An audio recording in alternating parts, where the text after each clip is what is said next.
Hello दोस्तों, आप सभी का आकांक्षा क्लासेस परिवार में स्वागत है। BPSC special general paper 6 to 8, 1 to 5 and TGT and PGT level में जो जनरल पेपर पूछा जाता है, इसमें भारतीय राष्ट्रीय आंदोलन में जो सामान्य इतिहास के प्रश्न में सम्मिलित होते हैं, उन प्रश्नों की श्रृंखला आपको आकांक्षा क्लासेस यूट्यूब चैनल पर मिल जाएगी। इसमें कई लेक्चर आपको करा दिए गए हैं और आज गुप्त काल के प्रश्न लेकर के आए हैं। आइए प्रश्नों की तरफ चलते हैं।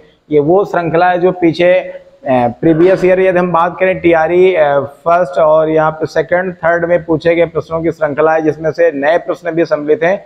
आइए प्रश्नों की तरफ चलते हैं। क्या प्रश्न दिया गया है? पहला इसमें कह रहा है ये गुप्त काल के स्पेशल प्रश्न यहाँ पे दिए गए और अगले टॉपिक वाइज करवाए गए हैं और आपको लेक्चर आकांक्षा क्लासेस यूट्यूब चैनल पर मिल जाएंगे। आइए यहाँ क्या दिया गया? पहला क्वेश्चन कह रहा है कि इनमें से किस प्रसिद्ध शासक ने अपनी माता के नाम पर विजयनगर के पास नागलपुरम की एक उपनगरीय बस्ती का यानी स्थापना की? तो कौन था? कृष्णदेवराय, हरिहर, बुक्का, उपयुक्त में से एक से अधिक या इनमें से कोई नहीं?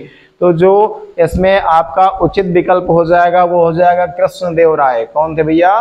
कृष्णदेवराय ने क्या किया कि प्रसिद्ध शासक था, अपनी माता के नाम पर। किसके नाम पर? माता के नाम पर विजयनगर के पास नागलपुरम की एक उपनगरीय बस्ती की क्या की थी भैया? स्थापना। किसने की थी भैया? तो कृष्णदेवराय ने की थी। आइए इस प्रश्न की व्याख्या पर चलते हैं। प्रश्न की व्याख्या यहाँ पे क्या दी गई है, ये देखिए। प्रश्न की व्याख्या है, ये कह रहा है कि विजयनगर साम्राज्य के तुलु वंश के शासक कृष्णदेवराय, किसकी बात की जा रही भैया? कृष्णदेवराय अपनी माता के नाम पर विजयनगर के पास नागलपुरम की एक उपनगरीय बस्ती की स्थापना की थी। उल्लेखनीय है कि कृष्णदेवराय को कन्नड़ राज्य में यानी राम रमण, क्या कहते थे? राम रमण तथा आंध्र भोज के नाम से भी जाना जाता है और इनके द्वारा तेलुगु में राजकीय कला पर लिखी गई पुस्तक क्या है? अमुक्त मालमांद, यानी कि बहुत प्रसिद्ध है ये पुस्तक। इनकी क्या है? अमुक्त मालमांद। ये इनकी पुस्तक बहुत पसंद है किसकी? कृष्णदेव राय की। आइए अगले प्रश्न की तरफ चलते हैं। अगला प्रश्न क्या दिया गया है? अगला प्रश्न ये कह रहा है कि पंचतंत्र, क्या दिया गया भैया? पंचतंत्र किसके द्वारा लिखी गई है? कि ये पुस्तक है जो पंचतंत्र किसके द्वारा? क्या कालिदास के द्वारा, क्या हरिशेर के द्वारा, क्या विष्णु शर्मा, क्या विशाख दत्त हो जाएगा? तो पंचतंत्र कौन हो जाएंगे भैया? विष्णु शर्मा हो जाएंगे। कौन हो जाएंगे? विष्णु शर्मा। पंचतंत्र को किसने लिखा भैया? विष्णु शर्मा ने लिखा। आइए अगले प्रश्न की तरफ चलते हैं। अगला प्रश्न क्या? इस प्रश्न की व्याख्या यहाँ पे दी गई। व्याख्या में क्या बताया गया है कि जो पंचतंत्र के रचयिता हैं वो पंडित कौन है? विष्णु शर्मा है। कौन है भैया? विष्णु शर्मा है। पंचतंत्र को नीति कथाओं में प्रथम स्थान प्राप्त है और पंचतंत्र को 5 तंत्रों या भागों में बांटा गया है, यथा मित्र भेद, मित्र लाभ, काकोलुकियम और लब्ध पड़ास तथा अपरिचित कारक, ये दिए गए हैं। क्या? ये इसके 5 तंत्र दिए गए। किसके? पंचतंत्र के रचयिता कौन बताएंगे भैया? रचयिता पंडित विष्णु शर्मा बताएंगे। आइए अगले प्रश्न की तरफ चलते हैं। अगला प्रश्न क्या दिया गया है? इस प्रश्न में ये बताया गया कि प्रश्न में कह रहा है कि झांसी के पास देवगढ़ का मंदिर और इलाहाबाद के पास गढ़वा मंदिर में बनी मूर्तियां किस काल के महत्वपूर्ण अवशेष हैं? क्या मौर्य काल, क्या गुप्त काल, क्या राष्ट्रकूट काल या उपयुक्त में से एक से अधिक? भैया ये जो दिया गया यहाँ पर, जो मंदिर और इलाहाबाद के पास यहाँ पर जो ये बने हुए हैं कि झांसी के पास देवगढ़ का मंदिर और इलाहाबाद के पास गढ़वा मंदिर, ये कहाँ के हैं? बनी मूर्ति किस काल की है? ये भैया गुप्त काल की है। किस काल की है? गुप्त काल की है। आइए अगले प्रश्न पे चलते हैं। अगला प्रश्न क्या दिया गया है? हाँ, इस प्रश्न की व्याख्या दी गई। व्याख्या में क्या बताया गया कि झांसी के पास देवगढ़ का मंदिर और इलाहाबाद यानी प्रयागराज जिसे कहते हैं के पास गढ़वा मंदिर में बनी मूर्तियां गुप्त काल की हैं। किस काल की भैया? गुप्त काल की कला के महत्वपूर्ण अवशेष हैं। गुप्त मूर्ति कला में बौद्ध, जैन और हिंदू तीनों धर्मों के अतिरिक्त गैर धार्मिक विषयों की मूर्तियां भी बनाई गई हैं और सारनाथ यानी मथुरा और यानी पाटलिपुत्र गुप्त कालीन मूर्ति कला के क्या थे? प्रमुख केंद्र थे भैया। क्या थे? प्रमुख केंद्र थे। आइए अगले प्रश्न की तरफ चलते हैं। अगला प्रश्न क्या है? अगले प्रश्न में यह बताया गया कि किस गुप्त शासक ने सर्वप्रथम महाराजाधिराज की उपाधि धारण की। भैया कौन ऐसा था कि जो महाराजाधिराज की उपाधि धारण की थी? क्या श्रीगुप्त थे, क्या चंद्रगुप्त प्रथम थे, क्या समुद्रगुप्त थे, या चंद्रगुप्त द्वितीय थे? तो कौन हो जाएंगे भैया? ये चंद्रगुप्त प्रथम थे। कौन थे भैया? चंद्रगुप्त प्रथम ने क्या था कि सर्वप्रथम किसकी उपाधि धारण की थी? तो महाराजाधिराज की उपाधि धारण की थी। किसने? चंद्रगुप्त प्रथम ने। आइए इस प्रश्न की व्याख्या पर चलते हैं। प्रश्न की व्याख्या में क्या दिया गया है? इसमें बताया गया क्या कि चंद्रगुप्त प्रथम का जो शासन काल वो लगभग 319 यानी ईस्वी से 335 ईस्वी तक था। ये गुप्त वंश का प्रथम शासक था जिसने क्या भैया? महाराजाधिराज की उपाधि धारण की थी। किसने किया था? महाराजाधिराज की उपाधि धारण किसने किया था भैया? चंद्रगुप्त प्रथम। कौन था भैया? चंद्रगुप्त प्रथम था। आइए अगले प्रश्न की तरफ चलते हैं। अगला प्रश्न क्या दिया गया है? अगले प्रश्न में कहा गया है कि जो नालंदा है, नालंदा ताम्रलेख में किस गुप्त शासक को परम भागवत कहा गया? क्या कहा गया भैया? परम भागवत कहा गया। तो वैसे देखा जाए तो परम भागवत यहाँ पे किसको कहा गया? स्कंदगुप्त को भी कहा गया, समुद्रगुप्त को भी कहा गया और चंद्रगुप्त द्वितीय को कहा गया। लेकिन यहाँ पर बात क्या है? नालंदा ताम्रलेख में किसको कहा गया? तो नालंदा ताम्रलेख में किसका हो जाएगा भैया? यहाँ पे स्कंदगुप्त हो जाएगा। क्या हो जाएगा? स्कंदगुप्त। यानी जो डी ऑप्शन यहाँ पे दिया गया क्योंकि तीनों को कहा गया परम भागवत, लेकिन इसके ताम्रलेख कौन से? नालंदा ताम्रलेख के आधार पर देखें तो क्या हो जाएगा? स्कंदगुप्त हो जाएगा भैया। क्या हो जाएगा? स्कंदगुप्त। आइए इस प्रश्न की व्याख्या पर चलते हैं। इस व्याख्या में क्या बताया गया कि यहाँ पर कहा जा रहा है कि गुप्त वंश के 3 प्रमुख शासकों में समुद्रगुप्त, स्कंदगुप्त तथा चंद्रगुप्त द्वितीय ने परम भागवत की उपाधि धारण की थी। परंतु नालंदा, ये विशेष है क्या कि नालंदा ताम्रलेख के अनुसार परम भागवत की उपाधि समुद्रगुप्त, किसने भैया? समुद्रगुप्त ने धारण की है। और समुद्रगुप्त के विजयों की जो जानकारी इलाहाबाद या प्रयाग प्रशस्ति में मिलता है, जो गुप्त वंश के सम्राट समुद्रगुप्त के दरबारी कवि हरिशेर द्वारा, किसके द्वारा भैया?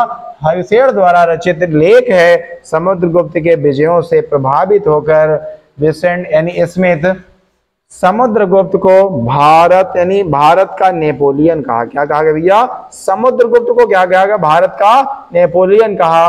प्रयाग प्रशस्ति के 21वें पंक्ति में आर्यावर्त के 9 शासकों का वर्णन मिलता है। कितने शासकों का भैया? 9 शासकों का वर्णन मिलता है। आइए अगले प्रश्न की तरफ चलते हैं। अगला प्रश्न क्या दिया गया है? अगले प्रश्न में बताया गया कि जो प्राचीन भारत का, क्या भैया? प्राचीन यानी पुराने प्राचीन भारत का नेपोलियन किसे कहा गया? तो अभी हम लोगों ने पढ़ा किसको कहा गया भैया? समुद्रगुप्त को कहा गया। किसको कहा गया? समुद्रगुप्त को। प्राचीन भारत का जो नेपोलियन, उसे किसे कहा गया? समुद्रगुप्त को कहा गया। आइए इस आगे चलते हैं। अगला क्या दिया गया? अगले प्रश्न में क्या कहा गया कि ये जो इलाहाबाद स्तंभ अभिलेख की 21वीं पंक्ति में आर्यावर्त के कितने शासकों का जिक्र किया गया? अभी अगले प्रश्न के हम लोगों ने व्याख्या में देखा था भैया, कितने? 9 शासकों का उल्लेख किया गया। कितने का किया गया भैया? 9। इलाहाबाद के स्तंभ अभिलेख में 21वीं पंक्ति में, कितनी पंक्ति में भैया? 21वीं पंक्ति में आर्यावर्त के कितने शासकों का जिक्र किया गया? तो 9 शासकों का जिक्र किया गया। आइए अगले प्रश्न की तरफ चल। अगला प्रश्न क्या दिया गया? अगले प्रश्न में कह रहा है कि प्रसिद्ध इलाहाबाद जो प्रशस्ति है वो का लेखक कौन था? तो इलाहाबाद कौन हो जाएगा भैया? कालिदास, हरिशेर, रवि कीर्ति या शूद्रक। तो क्या हो जाएंगे भैया? हरिशेर हो जाएंगे। कौन हो जाएंगे? हरिशेर। जो प्रसिद्ध इलाहाबाद प्रशस्ति है इसके लेखक कौन हो जाएंगे भैया? हरिशेर हो जाएंगे। कौन हो जाएंगे? हरिशेर हो जाएंगे। आइए अगले प्रश्न की तरफ चलते हैं। अगला प्रश्न क्या दिया गया है? इस क्वेश्चन में कहा गया कि समुद्रगुप्त के विजयों का उल्लेख किसमें मिलता है भैया? जो समुद्रगुप्त है उनके विजयों का उल्लेख किसमें मिलता है? क्या मथुरा शिलालेख में, गिरनार अभिलेख में, या ऐहोल अभिलेख में, या इलाहाबाद अभिलेख में? तो अभी उस प्रश्न की व्याख्या में पढ़ा गया था। क्या पढ़ा गया था भैया? कि इलाहाबाद अभिलेख में। किसमें? इलाहाबाद। क्या कि जो समुद्रगुप्त के विजयों का उल्लेख था वो किसमें मिलता है? इलाहाबाद अभिलेख में मिलता है। तो इस आधार पर प्रश्न आपका यहाँ पे विकल्प क्या हो जाएगा? डी, इलाहाबाद अभिलेख में मिलता है। अगला प्रश्न क्या दिया गया? अगले प्रश्न में कहा गया है कि किस वंश ने सबसे अधिक समय तक शासन किया। तो सबसे ज्यादा कौन सा था भैया यहाँ पे, क्या मौर्य वंश, क्या गुप्त वंश, क्या शुंग वंश या कुषाण वंश। तो सबसे ज्यादा कौन था भैया, सबसे ज्यादा समय तक शासन किसने किया भैया, गुप्त वंश ने किया। किसने किया, गुप्त वंश ने सबसे ज्यादा समय तक क्या किया है, शासन किया है। आइए अगले प्रश्न की तरफ चलते हैं। इस प्रश्न की व्याख्या दी गई, और व्याख्या में अक्सर ये देखा जाता है, ये व्याख्या पूरी स्टेटमेंट हम लोग पढ़ते हैं तो इस व्याख्या से आगे के आने वाले काफी प्रश्न मैच करते हैं। तो आइए प्रश्न व्याख्या को ध्यान पूर्वक यहाँ पर देखेंगे कि बताया गया क्या कि विकल्पों में सर्वाधिक समय तक शासन गुप्त वंश ने किया। किसने किया भैया, गुप्त वंश ने किया था। गुप्त वंश का जो संस्थापक था वो कौन था, श्रीगुप्त था। कौन था, श्रीगुप्त था। चंद्रगुप्त प्रथम पहला गुप्त शासक था। जो चंद्रगुप्त प्रथम था वो कौन था, पहला गुप्त शासक था, जिसने महाराजाधिराज की उपाधि धारण की थी। भैया गुप्त वंश का पहला शासक कौन हो जाएगा, वो चंद्रगुप्त प्रथम हो जाएगा, जिसने क्या किया था, महाराजाधिराज की उपाधि धारण की, और इसके द्वारा 319 ईस्वी से में गुप्त संवत का प्रचलन कराया गया। और गुप्त वंश का शासनकाल 275 ईस्वी से 550 ईस्वी तक माना जाता है। और गुप्त वंश का प्रथम शासक श्रीगुप्त था। कौन था भैया, श्रीगुप्त। और अंतिम शासक कौन था, विष्णुगुप्त था। तो गुप्त वंश का प्रथम शासक कौन हो जाएगा, श्रीगुप्त, और अंतिम शासक कौन हो जाएगा, विष्णुगुप्त हो जाएगा। और आगे क्या बताया गया कि गुप्त स्वर्ण मुद्राओं का उनके अभिलेख में दिनार कहा गया। जो स्वर्ण मुद्राएं, कौन सी मुद्रा भैया, स्वर्ण मुद्राओं को क्या कहा गया है, दिनार कहा गया है। और आगे क्या बताया गया, गुप्त शासकों ने मंदिरों और ब्राह्मणों को सबसे अधिक ग्राम अनुदान दिया। गुप्त शासक किसको अनुदान दिया, यानी मंदिरों और ब्राह्मणों को सबसे अधिक अनुदान दिया। यानी और गुप्त काल में भूमि राजस्व की दर उपज का कौन सा भाग, छठवां भाग। कौन सा भैया, छठवां भाग था। नगरों का यानी क्रमिक पतन गुप्त काल की एक महत्वपूर्ण विशेषता थी। यानी क्रमिक पतन किसका, क्रमिक पतन गुप्त काल का क्या था, एक महत्वपूर्ण विशेषता थी। और R.S. शर्मा, कौन भैया, R.S. शर्मा ने तर्क दिया कि गुप्त एवं गुप्तोत्तर काल में धन अर्थव्यवस्था का पतन दिखता है। क्या दिखता भैया, पतन दिखता है। आइए अगला प्रश्न क्या दिया गया, इस व्याख्या से आगे काफी प्रश्न बनने वाले हैं। आइए क्या दिया गया, अगला प्रश्न क्या दिया गया है, नगरों का क्रमिक पतन किस काल की एक महत्वपूर्ण विशेषता। अभी इस स्टेटमेंट में पढ़ा गया, क्या पढ़ा गया भैया, ये किसका हो जाएगा, गुप्त काल।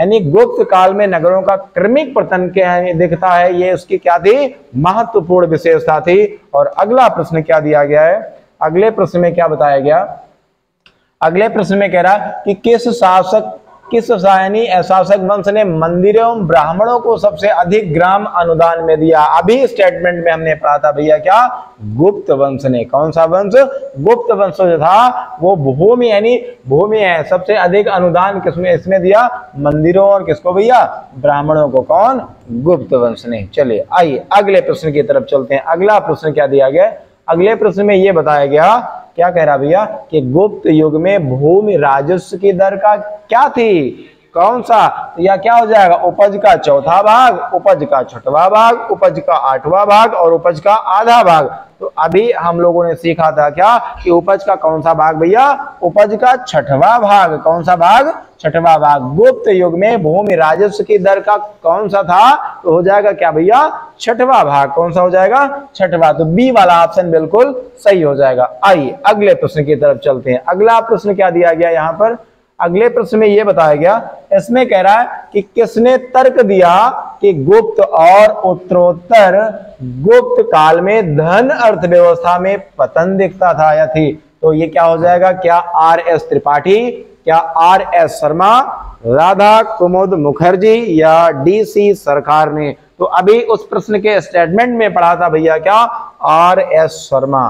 कौन भैया, R.S. शर्मा। इन्होंने क्या बताया था, ये तर्क दिया था क्या कि गुप्त और उत्तरोत्तर गुप्त काल में धन अर्थव्यवस्था में क्या दिखता भैया, पतन दिखता। किसने कहा था, R.S. शर्मा ने कहा था। आइए अगले प्रश्न की तरफ चलते हैं। अगला प्रश्न क्या दिया गया है, अगले प्रश्न में यह बताया गया कि गुप्त स्वर्ण मुद्राएं उनके अभिलेखों में किस नाम से जानी जाती थी? ये भी भैया अभी ऊपर पढ़ा गया। किस नाम से जाना जाता था? दीनार कहा जाता था। क्या कहा जाता था?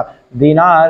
यानी गुप्त स्वर्ण मुद्राएं अभिलेखों में किस नाम से वर्णित हैं? तो दीनार के नाम से वर्णित हैं। तो ऑप्शन डी आपका बिल्कुल सही हो जाएगा, दीनार नाम से उनको वर्णित किया गया। आइए अगले प्रश्न की तरफ चलते हैं। अगला प्रश्न क्या दिया गया यहाँ पे?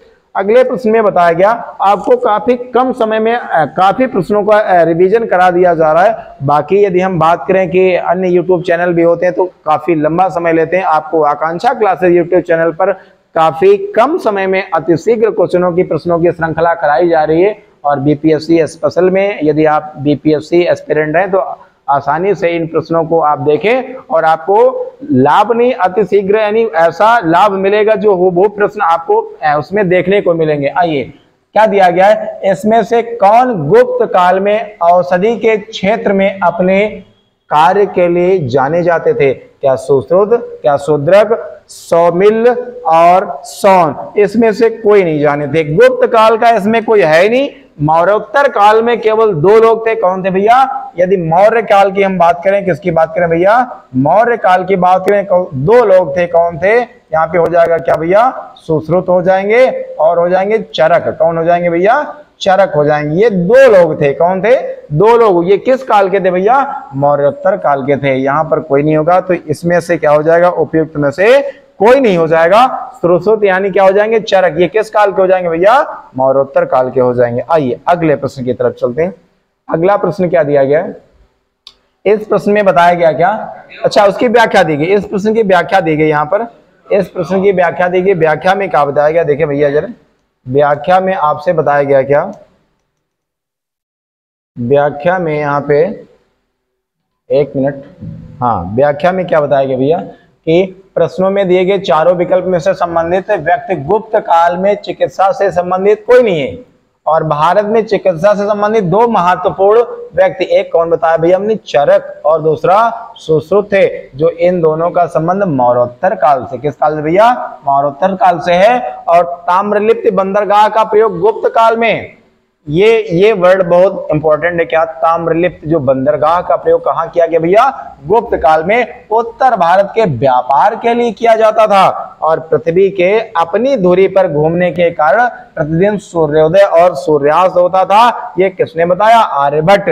पृथ्वी घूर्णन करती है, घूर्णन के आधार पर क्या होता भैया? दिन और रात होता। ऐसी जानकारी सर्वप्रथम किसने उपलब्ध कराई? आर्यभट्ट ने उपलब्ध कराई। और गुप्त काल में बिना ज्योति हुई जो जंगली भूमि थी, कौन थी भैया? जंगली भूमि को क्या कहा गया? अपृहत कहा गया। क्या कहा गया?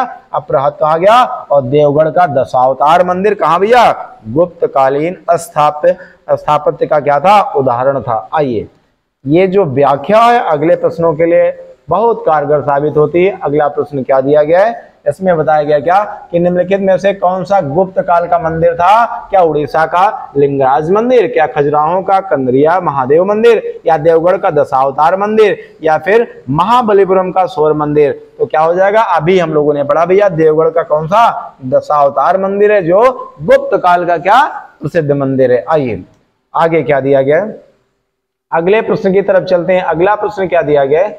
अगले प्रश्न में ये बताया गया, अगले प्रश्न में बताया गया भैया क्या, ये कहा जा रहा है, अगले प्रश्न में ये बताया जा रहा है कि जो निम्नलिखित में से कौन सा बंदरगाह, क्या भैया, निम्नलिखित में से कौन सा बंदरगाह, हाँ, निम्नलिखित में से क्या बताया गया, निम्नलिखित में से कौन सा बंदरगाह गुप्त काल में उत्तरोत्तर भारतीय व्यापार के लिए उपयोग किया जाता था? अभी उस प्रश्न के स्टेटमेंट में हमने पढ़ा था, क्या पढ़ा था भैया? ताम्रलिप्त पढ़ा था। क्या पढ़ा था?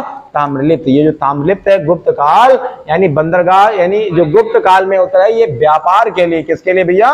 व्यापार के लिए, यहाँ पे व्यापार के लिए। चलिए तो यहाँ पे क्या दिया गया है, 1 मिनट, हाँ, गुप्त काल, ये इस प्रश्न का आंसर क्या हो जाएगा? गुप्त काल। यहाँ पे कोई टेक्निकल इशू है, 1 मिनट, जरा 1 मिनट जरा रुक जाएंगे। हाँ आ जाए भैया, ये कुछ टेक्निकल एरर आ गया था। चलो क्या दिया गया प्रश्न में, कह रहा है कि निम्नलिखित में से कौन सा बंदरगाह गुप्त काल में उत्तर भारतीय व्यापार के लिए उपयोग किया जाता था? भैया क्या? कल्याण, ताम्रलिप्त, भड़ोच और काम्य, तो क्या हो जाएगा ताम्रलिप्त। अभी उस प्रश्न के स्टेटमेंट में पढ़ा गया था, व्याख्या में पढ़ा गया था क्या कि ये क्या हो जाएगा ताम्रलिप्त बंदरगाह जो गुप्त काल में व्यापार के लिए उपयोग किया जाता था। आइए अगले प्रश्न की तरफ चलते हैं। अगला प्रश्न क्या दिया गया है, अगला प्रश्न ये दिया गया है, अगले प्रश्न में ये बताया जा रहा भैया,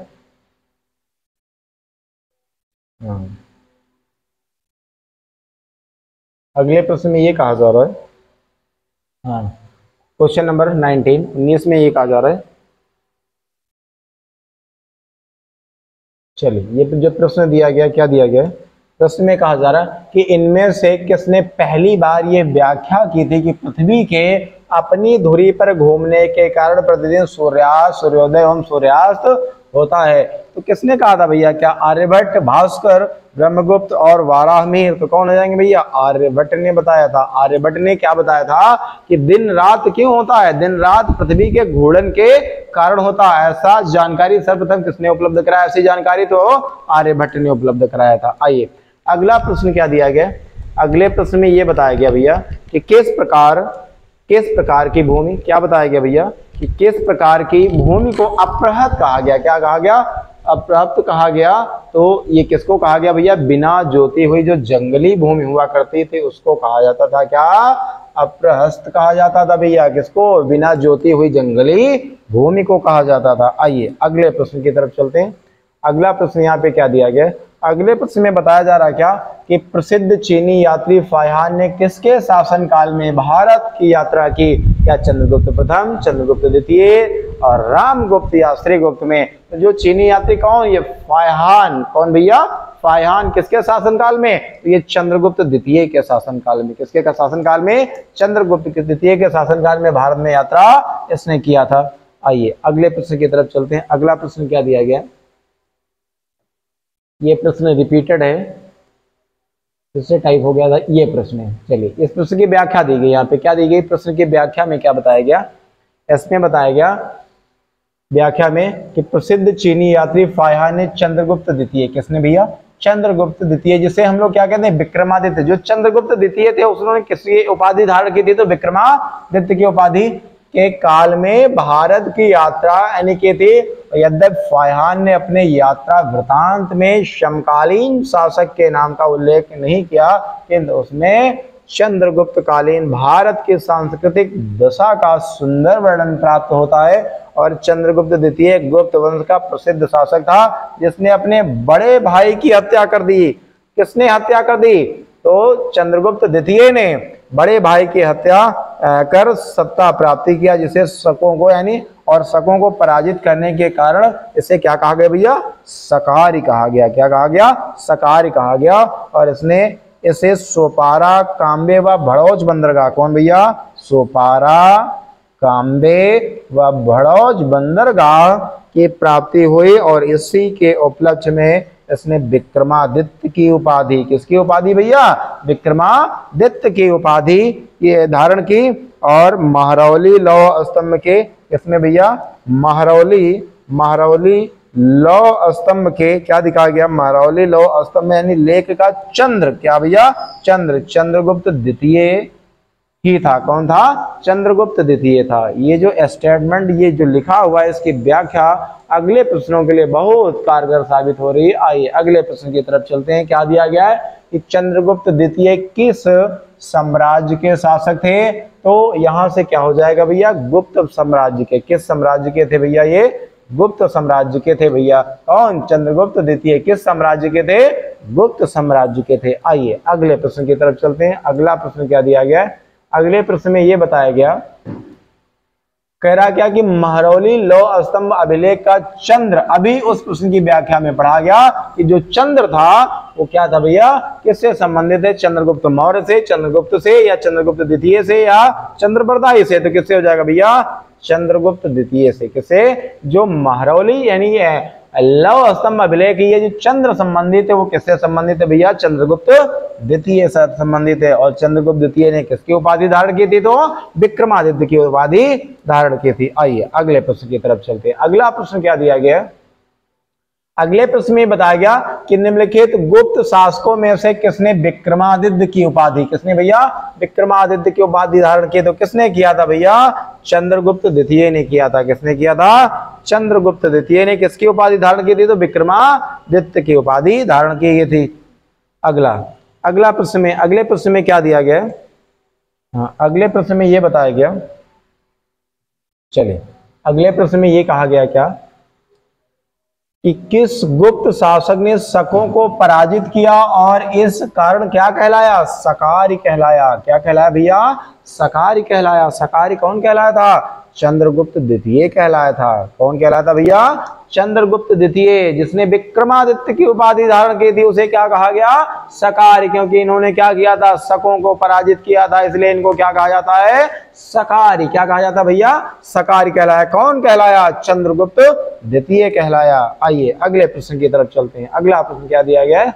अगला क्वेश्चन ये कह रहा है क्या कि किसके द्वारा 3 प्रसिद्ध बंदरगाहों सोपारा, काम्बे और भड़ौच को गुप्त साम्राज्य में मिलाया था? किसने मिलाया था भैया? क्या चंद्रगुप्त प्रथम, समुद्रगुप्त, चंद्रगुप्त विक्रमादित्य और कुमारगुप्त? अभी उस प्रश्न के व्याख्या में पढ़ा गया था। क्या पढ़ा गया था? क्या कि चंद्रगुप्त विक्रमादित्य थे जो सकारी कहलाए और इन्होंने क्या विक्रमादित्य की उपाधि धारण भी की थी।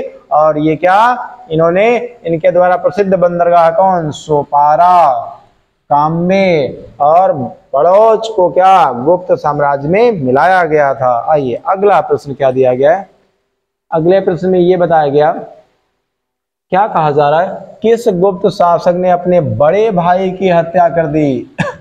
सत्ता प्राप्त की, यानी बड़े भाई की हत्या करके क्या किया? सत्ता को प्राप्त किया। वो कौन था भैया? वो चंद्रगुप्त द्वितीय था और कोई नहीं था। कौन था? चंद्रगुप्त द्वितीय। इसने क्या किया था? बड़े भाई की क्या कर दिया था भैया? हत्या कर दिया था। किस कारण हत्या कर दिया था? सत्ता प्राप्त करने के लिए किसने क्या किया? बड़े भाई की क्या कर दिया? हत्या कर दिया। आइए अगला प्रश्न क्या दिया गया है? अगले प्रश्न में बताया गया गुप्त सम्राट जिसने होड़ों को पराजित किया। किसने भैया? होड़ों को पराजित किया था। कौन था? क्या समुद्रगुप्त, चंद्रगुप्त द्वितीय, स्कंदगुप्त या रामगुप्त?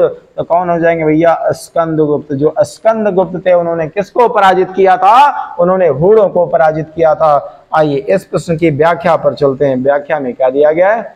व्याख्या में यह बताया गया, व्याख्या में कहा गया कि गुप्त सम्राट स्कंदगुप्त, कौन भैया? स्कंदगुप्त द्वारा होड़ों को पराजित किया गया था। और बेतरी यानी अभिलेख यानी गाजीपुर के 8वें श्लोक में होड़ों के यानी साथ युद्ध होने का उल्लेख मिलता है। और हेड़ों को यानी होड़ों को परास्त करने के उपलक्ष्य में स्कंदगुप्त ने क्रमादित्य, किसकी उपाधि भैया? देखो चंद्रगुप्त जो द्वितीय थे उन्होंने किसकी उपाधि धारण की थी? विक्रमादित्य की उपाधि। और वो शकों को पराजित किए थे तो इसलिए उन्हें क्या कहा गया? सकारी कहा गया। लेकिन यहाँ पर ये क्या स्कंदगुप्त ने क्योंकि इन्होंने होड़ों को पराजित कर दिया उसके उपलक्ष्य में किसकी उपाधि धारण की? तो क्रमादित्य की उपाधि। किसकी उपाधि भैया? क्रमादित्य की उपाधि धारण की थी। आइए अगले प्रश्न की तरफ चलते हैं। अगला प्रश्न क्या दिया गया? अगले प्रश्न में यह बताया गया, अगले प्रश्न में क्या बताया गया कि जो मुद्रा राक्षस नामक पुस्तक का लेखक कौन था? विशाखदत्त, बाण, कौटिल्य और कल्लड़। तो कल्लड़ ने तो राजतरंगिणी किया था और ये कौन हो जाएंगे? विशाखदत्त। कौन हो जाएंगे भैया? विशाखदत्त। मुद्रा राक्षस नामक पुस्तक के लेखक कौन है भैया? विशाखदत्त हो जाएंगे। कौन हो जाएंगे? विशाखदत्त हो जाएंगे। आइए अगले प्रश्न की तरफ चलते हैं। अगला प्रश्न क्या दिया गया? बिना विलंब, बिना कोई देरी के सीधे प्रश्नों को यहाँ पर देखेंगे। क्या इस व्याख्या देगी उसकी? क्या देगी कि विशाखदत्त ने मुद्रा राक्षस व देवी चंद्रगुप्तम, कौन भैया? देवी चंद्रगुप्तम नाटक यानी नामक नाटक लिखे और कुमार संभव महाकाव्य की रचना, कुमार संभवम महाकाव्य की रचना कालिदास ने की। जो कुमार संभव महाकाव्य है इसकी रचना किसने की भैया? कालिदास ने की है। और वाग्भट्ट, बाणभट्ट तो अलग है। ये क्या दिया गया? वाग्भट्ट ने अष्टांग हृदयम नामक आयुर्वेद ग्रंथ की रचना किया। और बृहद संहिता पुस्तक के लेखक वाराह मिहिर। कौन भैया? बृहद संहिता। कौन संहिता? बृहद संहिता के पुस्तक के लेखक कौन? वाराह मिहिर। अमर सिंह के अमर कोश ग्रंथ में 12 प्रकार के भूमिका वर्णन मिलता है। कितने प्रकार के भूमिका? 12 प्रकार के भूमिका वर्णन मिलता है। आइए अगले प्रश्न की तरफ चलते हैं। एक प्रश्न में अनेक प्रश्नों की जानकारी मिलती है। आइए अगला क्या दिया गया है कि देवी चंद्रगुप्तम, कौन भैया, देवी चंद्रगुप्तम नाटक के रचनाकार कौन है? अभी हमने पढ़ा क्या भैया, यहाँ पे विशाख दत्त पढ़ा। क्या पढ़ा भैया? विशाख दत्त। विशाख दत्त ने क्या, देवी चंद्रगुप्तम नाटक के रचनाकार कौन है? विशाख दत्त हो जाएंगे। आइए अगला प्रश्न क्या दिया गया है, अगले प्रश्न में ये बताया गया, हाँ यहाँ क्या बताया गया कि निम्न में से कौन सा जोड़ा सही नहीं है? दंडी कौन हो जाएगा? 10 कुमार चरितम, ये बिल्कुल जोड़ा सही है।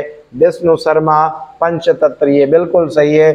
आर्यभट्ट और बृहद संहिता, आर्यभट्ट ये गलत हो जाएगा, इनका ये स्टेटमेंट गलत हो जाएगा। जो आर्यभट्ट थे उन्होंने आर्यभट्टियम, क्या भैया, आर्यभट्टियम,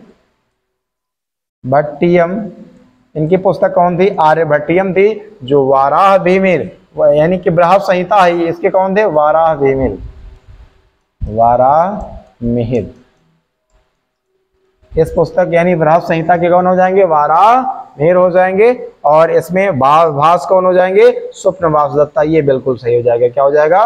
वो स्वप्नवास दत्ता। तो यहाँ पे जो दंडी थे वो क्या, 10 कुमार चरितम, ये बिल्कुल सही है। विष्णु शर्मा पंचतंत्र बिल्कुल सही है। आर्यभट्ट ने बृहद संहिता की रचना नहीं की इस पुस्तक की। आर्यभट्ट ने किसकी रचना की? आर्यभट्टियम की थी। किसकी की थी भैया? आर्यभट्टियम ने। जो बृहद संहिता है वो क्या है? वराहमिहिर हो जाएंगे। अगला भास कौन हो जाएंगे? स्वप्नवास दत्ता। इस प्रकार से ये कौन सा गलत था? यहाँ पे तीसरा वाला गलत था। आइए अगले प्रश्न की तरफ चलते हैं। और सभी का लेख हमने बता दिया कि इस प्रकार से होगा। आगे क्या दिया गया? अगले प्रश्न में कहा गया कि अमर कोश, क्या भैया, अमर कोश में कितने प्रकार की भूमि का वर्णन किया गया? अभी उस प्रश्न की व्याख्या में हम लोगों ने पढ़ा था कितने भूमि के भैया? 12 प्रकार की भूमि का वर्णन किया गया। कितने प्रकार के? 12 प्रकार की भूमि का वर्णन किया गया।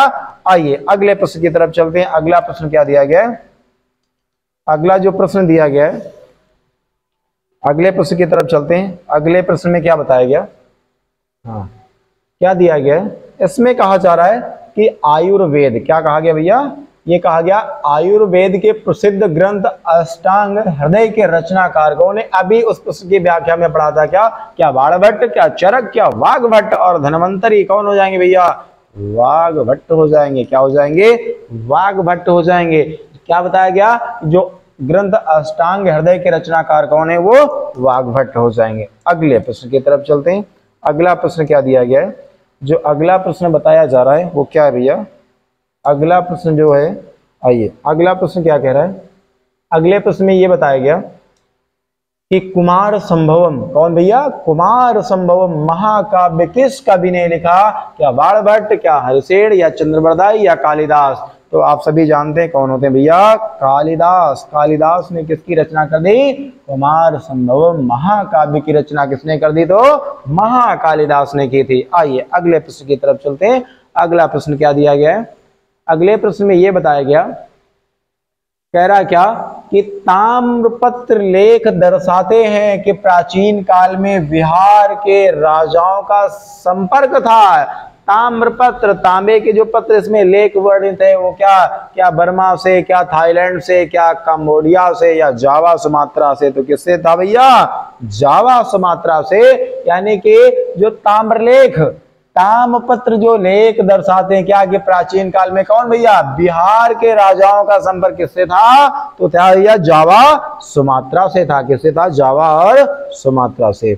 अगला प्रश्न क्या दिया गया है? आइए अगले प्रश्न की तरफ चलते हैं। काफी कम समय में और काफी प्रश्नों की श्रृंखला यहाँ पे आपको आकांक्षा क्लासेस यूट्यूब चैनल पे करा दी जा रही है। और ये बीपीएससी स्पेशल है, जिसमें से जनरल पेपर में आपको चाहे 1 to 5 हो या 6 to 8 हो, या हम पीजीटी लेवल की बात करें या पीजीटी लेवल की बात करें, ये प्रश्न आपको अति महत्वपूर्ण प्रश्नों की श्रृंखला है।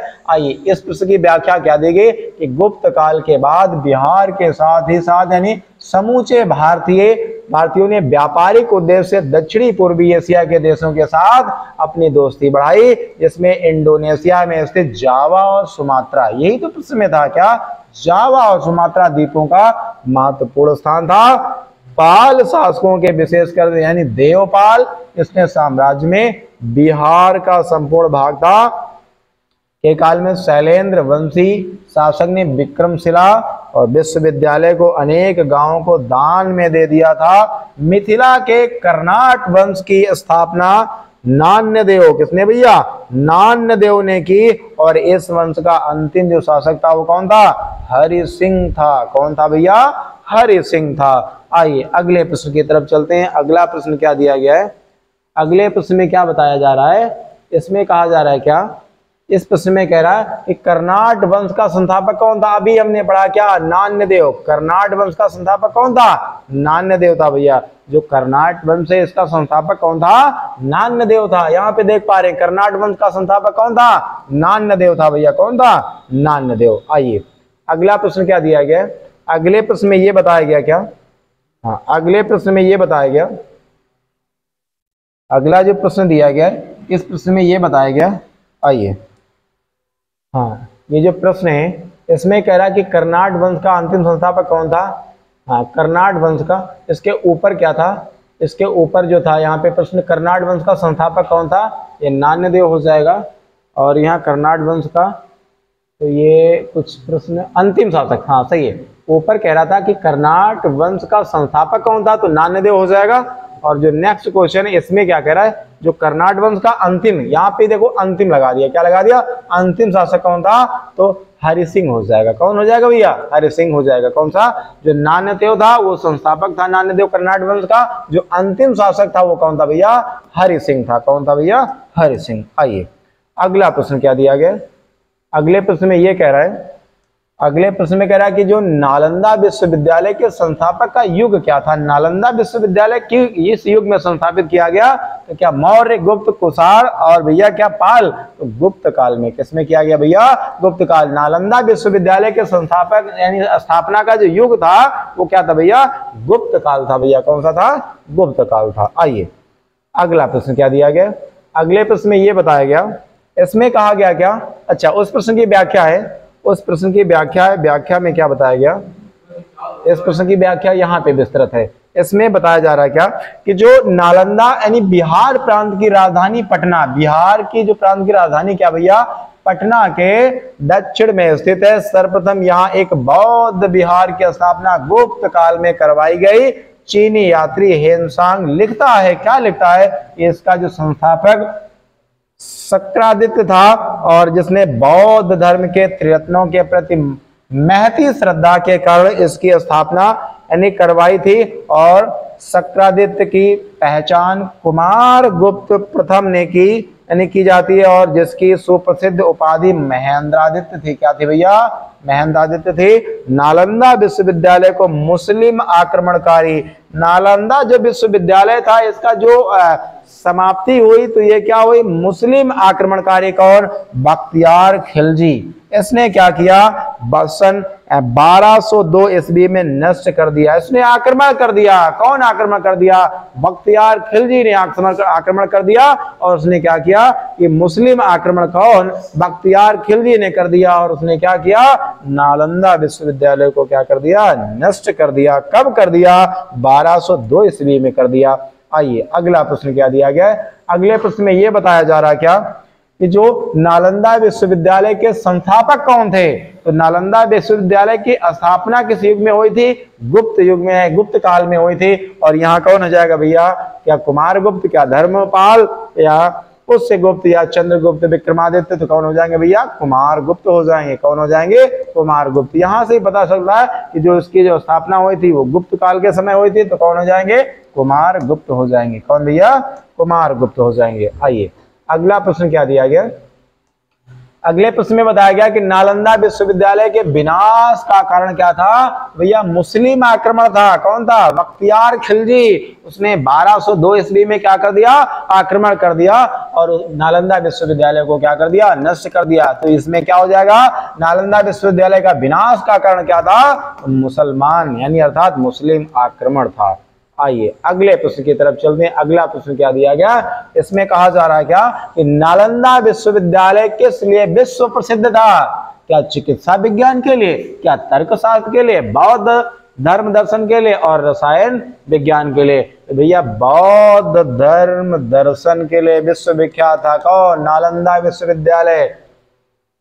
बौद्ध धर्म दर्शन के लिए सुप्रसिद्ध था। अगले प्रश्न पे क्या दिया गया है, अगली स्लाइड पे अगला प्रश्न क्या दिया गया है, इसने कहा क्या कि हेनसांग की भारत में यात्रा के समय सूती कपड़ों के उत्पादन के लिए सबसे प्रसिद्ध नगर कौन था? तो सबसे प्रसिद्ध नगर क्या वाराणसी, क्या मथुरा, क्या पाटलिपुत्र, क्या कांची? तो क्या हो जाएगा भैया, मथुरा था। क्या था? मथुरा। हेनसांग की भारत में यात्रा के समय सूती वस्त्र यानी कपड़ों का उत्पादन के लिए सबसे प्रसिद्ध नगर कौन था भैया? मथुरा था। कौन था? मथुरा। आइए अगले प्रश्न की तरफ चलते हैं। अगला प्रश्न क्या दिया गया? अगले प्रश्न में यह बताया गया, इसमें कहा जा रहा है, इस प्रश्न की व्याख्या है, हेनसांग हर्षवर्धन के काल में यानी भारत आया था और तत्कालीन समय में मथुरा, क्या भैया, मथुरा सूती वस्त्र के उत्पादन का प्रमुख केंद्र था, जबकि वाराणसी रेशम, वाराणसी में क्या था? रेशम था भैया, रेशम के वस्त्रों के लिए प्रसिद्ध था। चीनी यात्री हेनसांग ने 6 वर्ष तक नालंदा विश्वविद्यालय में अध्ययन किया। इसने पढ़ा था, अध्ययन किया था। कौन? चीनी यात्री कौन? हेनसांग। कहाँ इसने अध्ययन किया? इन्हें नालंदा विश्वविद्यालय में अध्ययन किया। कितने वर्ष किया? 6 वर्ष का अध्ययन किया। आइए अगले प्रश्न की तरफ चलते हैं। अगला प्रश्न क्या दिया गया? इस प्रश्न में कहा गया कि चीनी यात्री हेनसांग ने किस विश्वविद्यालय में अध्ययन किया? तो कौन सा विश्वविद्यालय था भैया? नालंदा विश्वविद्यालय था। इसने नालंदा विश्वविद्यालय में, कौन? हेनसांग नालंदा विश्वविद्यालय में कितने वर्षों तक अध्ययन किया? तो 6 वर्षों तक अध्ययन किया था। आइए अगले प्रश्न की तरफ चलते हैं। अगला प्रश्न क्या दिया गया है? अगले प्रश्न में बताया गया कि थानेश्वर राजधानी थी। थानेश्वर राजधानी किसकी थी भैया? परवर्ती गुप्तों की या मौखरियों की या फिर पालों की या फिर वर्धनों की? तो आपका उचित विकल्प क्या हो जाएगा? वर्धनों की राजधानी थी। कौन भैया? थानेश्वर किसकी राजधानी थी? वर्धनों की राजधानी थी। आइए अगले प्रश्न की तरफ चलते हैं। अगला प्रश्न क्या दिया गया? अगले प्रश्न में बताया गया, इस प्रश्न की व्याख्या है। व्याख्या में क्या बताया गया कि थानेश्वर पुष्यभूति वंश यानी वर्धनों, क्या भैया? वर्धनों से संबंधित हर्षवर्धन की यानी पहली राजधानी थी और 6वीं शताब्दी के उत्तरार्ध में पुष्यभूति वंश की राजधानी बनी और ये आधुनिक दिल्ली तथा प्राचीन इंद्रप्रस्थ नगर के उत्तर में अंबाला एवं करनाल के मध्य स्थित था। हर्षवर्धन के काल में इसका महत्व बढ़ गया। हर्षवर्धन यानी वर्धन वंश की स्थापना पुष्यभूति ने किया था और हर्षवर्धन के काल में चीनी यात्री हेनसांग, कौन भैया? चीनी यात्री हेनसांग ने 632 से यानी 645 ईस्वी तक भारत की यात्रा की थी। और हर्षचरित की रचना किसने? दरबारी कवि कौन? बाणभट्ट। जो हर्षचरित, कौन भैया? हर्षचरित की रचना किसने की? बाणभट्ट ने किया था। और बाणभट्ट मूलतः प्रतिकूट गांव का, किस गांव का भैया? ये जो बाणभट्ट मूलतः किस गांव का था? प्रतिकूट गांव का रहने वाला था। आइए अगला प्रश्न क्या दिया गया? अगले प्रश्न में बताया गया कि हाँ कि कवि वाण कहाँ का निवासी था? पाटलिपुत्र, थानेश्वर, भोजपुर और इनमें से कोई नहीं। तो ये भी नहीं था, ये भी नहीं था, अर्थात क्या हो जाएगा? उपरोक्त में से कोई नहीं। तो ये कहाँ कवि जो वाण था वो कहाँ था? प्रतिकूट गांव का था। अभी इस प्रश्न के ऊपर वाली व्याख्या में हमने क्या देखा कि जो बाणभट्ट है वो कहाँ का? प्रीतिकूट गांव का था। कहाँ का भैया था? प्रीतिकूट गांव का। तो यहाँ ऐसा ऑप्शन में कुछ नहीं, तो यहाँ क्या हो जाएगा? उपयुक्त में से कोई नहीं, क्योंकि कहाँ था? प्रीतिकूट गांव का था। कौन? बाणभट्ट था। चलिए अगला प्रश्न क्या दिया गया? अगले प्रश्न पे आइए। अगला प्रश्न ये कह रहा है, हाँ अगले प्रश्न पे आइए। अगला प्रश्न क्या कह रहा है कि हर्षचरित नामक पुस्तक किसने लिखी थी भैया? क्या कालिदास? कालिदास ने कुमार संभवम लिखा है? क्या बाणभट्ट? क्या विष्णुगुप्त? क्या परिमल गुप्त ने? तो हर्षचरित किसने लिखा भैया? हर्षचरित कौन हो जाएंगे? बाणभट्ट। यहाँ कौन हो जाएंगे? बाणभट्ट हो जाएंगे भैया। हर्षचरित किसने लिखा? बाणभट्ट ने। अभी ऊपर वाले प्रश्न में इस चीज को हमने व्याख्या में पढ़ा था। क्या पढ़ा था भैया? यहाँ देखिए व्याख्या में क्या पढ़ा था। इस व्याख्या में क्या होता पढ़ा था भैया? यहाँ पर अभी यहाँ पे देखिए जो पुष्यभूति की स्थापना की, हाँ, और यहाँ पर क्या बताया था? हर्षवर्धन काल में चीनी यात्री हेनसांग आया था और हर दरबारी कवि बाणभट्ट ने। ये देखो बाणभट्ट है, क्या दिया गया? बाणभट्ट। किसकी? हर्षचरित की रचना किसने किया था भैया? बाणभट्ट ने किया था। तो हर्षचरित की रचना किसने किया? बाणभट्ट ने किया। तो इस प्रश्न में यही बताया जा रहा था, क्या हर्षचरित की रचना किसने किया भैया? बाणभट्ट ने किया। बी नंबर ऑप्शन इसका हो जाएगा। आइए अगला प्रश्न क्या दिया गया, अगले प्रश्न में कह रहा हर्षवर्धन के शासनकाल में किस चीनी यात्री ने भारत की यात्रा की। तो हा से हर्षवर्धन, हा से हेनसांग, तो क्या हो जाएगा फायहान, यहाँ खेनवान नहीं होगा, यहाँ क्या हो जाएगा हेनसान हो जाएगा, क्या हो जाएगा हेनसांग हो जाएगा भैया, क्या हो जाएगा हेनसांग। तो याद करने का बेहतर तरीका हा से हर्षवर्धन और हा से क्या हो जाएगा हेनसांग हो जाएगा। इस प्रकार से यहाँ पर हर्षवर्धन के शासनकाल में किस चीनी यात्री ने भारत की यात्रा की, तो हेनसांग ने, किसने की थी भैया, हेनसांग ने यात्रा की थी। आइए अगला प्रश्न क्या दिया गया, अगले प्रश्न में ये कहा जा रहा है क्या कि वर्धन राजवंश की स्थापना किसने की, क्या पुष्यभूति, क्या राजवर्धन, क्या आदित्यवर्धन, क्या प्रभाकर वर्धन, तो किसने किया था भैया पुष्यभूति, किसने किया था पुष्यवंश है ना, पुष्यभूति वंश ने किया था। किसकी, वर्धन राजवंश की स्थापना किसने किया, पूतिवंश वर्धन ने किया था, पुष्यभूति वर्धन ने किया था। आइए चलिए अगला क्या दिया गया, अगले प्रश्न में ये बताया जा रहा है, इसमें कह रहा क्या कि चीनी यात्री युवान और यहाँ हो जाएगा क्या चुवांग, क्या हो जाएगा चुवांग हो जाएगा। चीनी यात्री युवान और चुवांग भारत कब पहुंचा था, क्या 630 ईस्वी, क्या 628, क्या 629 या 636, तो ये कब पहुंचा था भैया 629 ईस्वी में। कब पहुंचा था 629 ईस्वी। कौन, चीनी यात्री युवान और से चुवांग भारत कब पहुंचा, 629 ईस्वी में पहुंचा था। आइए अगला प्रश्न क्या दिया गया है, अगले प्रश्न में कह रहा क्या कि कल्हड़, क्या कह रहा है, कल्हड़ किसकी पुस्तक का नाम है, क्या अर्थशास्त्र, अर्थशास्त्र को किसने लिखा, कौटिल्य ने लिखा। पुराण इंडिका, इंडिका को किसने लिखा, मेगास्थनीज ने लिखा था। और कल्हड़ क्या हो जाएगा राजतरंगिणी, क्या हो जाएगा राजतरंगिणी। इंडिका मेगास्थनीज थे और यहाँ अर्थशास्त्र कौन थे, ये कौटिल्य हो जाएंगे। तो यहाँ पे कल्हड़ कह रहा था, कल्हड़ की पुस्तक का क्या नाम है, तो भैया किसने, राजतरंगिणी, क्या हो जाएगा राजतरंगिणी हो जाएगा। आइए अगला प्रश्न क्या दिया गया, अगले प्रश्न में ये कह रहा है कि अगले प्रश्न में कह रहा है, इसकी व्याख्या देखिए प्रश्न की कि ऐतिहासिक रचनाओं में सर्वाधिक महत्व कश्मीरी यानी कवि कल्हड़, कौन भैया, कल्हड़ द्वारा रचित कौन, राजतरंगिणी है। और ये संस्कृति साहित्य में यानी संस्कृत साहित्य में ऐतिहासिक घटनाओं के क्रमबद्ध इतिहास लिखने का प्रथम प्रयास है। और किरातार्जुनीय ये पुस्तक है भैया, क्या किरातार्जुनीय पुस्तक के जो लेखक हैं वो भारवी हैं। कौन है, भारवी। पल्लव काल के थे और पूर्व गुप्त काल में शीशे के सिक्के बड़ी संख्या में सातवाहनों ने, शीशे के सिक्के भैया कौन, सातवाहनों द्वारा जारी किए गए थे। शीशे के सिक्के किसके द्वारा जारी किए गए, सातवाहनों के द्वारा जारी किए गए। आइए अगला प्रश्न क्या दिया गया, अगले प्रश्न में ये बताया गया क्या भैया कि पूर्व गुप्त काल में शीशे के सिक्कों की एक बड़ी संख्या जारी की गई। अभी हमने पढ़ा क्या, सातवाहनों द्वारा, किसके भैया, सातवाहनों द्वारा शीशे के सिक्कों की भारी मात्रा में संख्या जारी की गई। अगला आगे क्या दिया गया, अगले प्रश्न में बताया गया क्या कि जो ये प्रश्न दिया गया क्या, जो किरातार्जुनीय पुस्तक किसने लिखा, अभी पढ़ा भैया, किसने, भारवी ने। कौन ने, भारवी ने। तो किरातार्जुनीय पुस्तक किसने लिखा भैया, भारवी ने लिखा। आइए अगले प्रश्न की तरफ चलते हैं। अगला प्रश्न क्या दिया गया, अगला अब आगे आज प्रश्नों की श्रृंखला इतनी है और ये गुप्त काल हमने करवा दिया।